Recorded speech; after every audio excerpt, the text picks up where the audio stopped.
Indonesia hutang Cina demi bangun kereta cepat. Apa iya sih?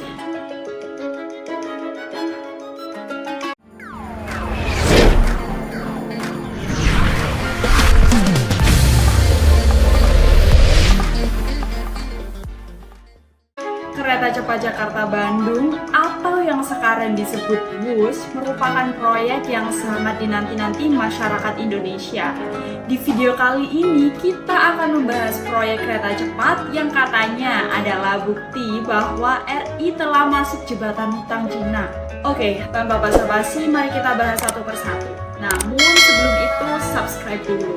Awal mula tahun 2016 gagasan kereta cepat ini mulai masuk ke Indonesia dan itu gempar sekali. Masyarakat juga sangat antusias. Kenapa sih kok ada proyek ini? Indonesia sendiri menunjukkan tren kenaikan PDB dalam 2 dekade terakhir. Itu artinya pemerintah memang sudah saatnya untuk meningkatkan fasilitas yang bisa mendukung kecepatan konektivitas. Bayangkan saja, para pelaku UMKM Bandung akan dengan mudah dan cepat menjangkau ibu kota dalam waktu menit saja loh. Tapi siapa sangka proyek ini tak lepas dari masalah-masalah. Apa aja sih masalahnya? Yuk kita bahas pada chapter masalah-masalah. Proyek kereta cepat pertama di Indonesia yang menghubungkan Jakarta hingga Bandung masih menyisakan berbagai macam masalah. Mulai dari target pembangunan yang molor, pembengkakan biaya proyek sebesar 18 triliun, dan juga ada bunga pinjaman yang dinilai pemerintah terlalu memberatkan. Faktanya, pembengkakan atau cost overrun atau kelebihan biaya terjadi sekitar 114 triliun pada tahun 2021. Jumlah yang sangat tidak sedikit, tapi realitanya dari seluruh pembiayaan ini 75% didapatkan dari pinjaman Cina. Di mana sih skema pembiayaannya? Kita akan bahas di chapter utang Cina.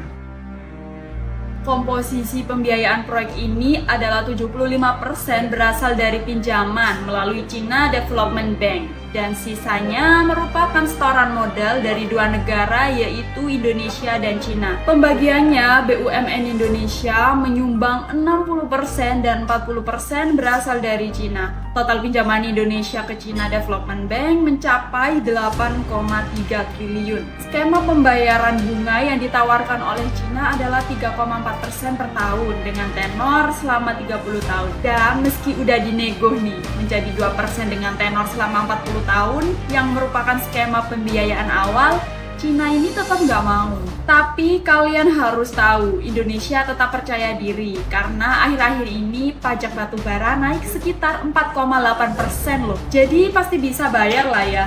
Kalau nggak bisa, bakalan gimana sih dampaknya? Dampak tidak bayar hutang. Konsekuensi terburuk kalau sampai Indonesia gagal membayar hutang, maka pengelolaan kereta cepat ini diambil alih sepenuhnya oleh Cina. Apakah ini kita artinya telah terjebak hutang Cina? Mari kita bahas di chapter berikutnya. Di Sri Lanka, pelabuhan internasional Hambantota yang terletak di sepanjang pantai selatan Pulau Samudra Hindia diambil alih oleh Cina sebagai imbalan atas utang yang diberikan sebesar 1,1 miliar US dollar. Dan itu juga akan terjadi di Indonesia. Kalau kita nggak bisa bayar utang, lantas apa sih yang harus kita lakukan sebagai masyarakat Indonesia untuk berkontribusi bagi Indonesia? Mari kita bahas di chapter pilihan cerdas. Pilihan cerdas. Mungkin jika kalian ada yang tinggal di Bandung dan tiap hari harus buka toko di Jakarta, harusnya akan lebih produktif jika menggunakan kereta cepat ini. Waktu perjalanan yang singkat dan sisa waktu yang ada bisa kalian gunakan untuk lebih produktif, sehingga kalian bisa menghasilkan profit yang cukup banyak dan uang itu bisa diputar lagi di society. Sama halnya dengan kalian membeli produk lokal yang katanya juga salah satu bentuk dukungan terhadap PDB.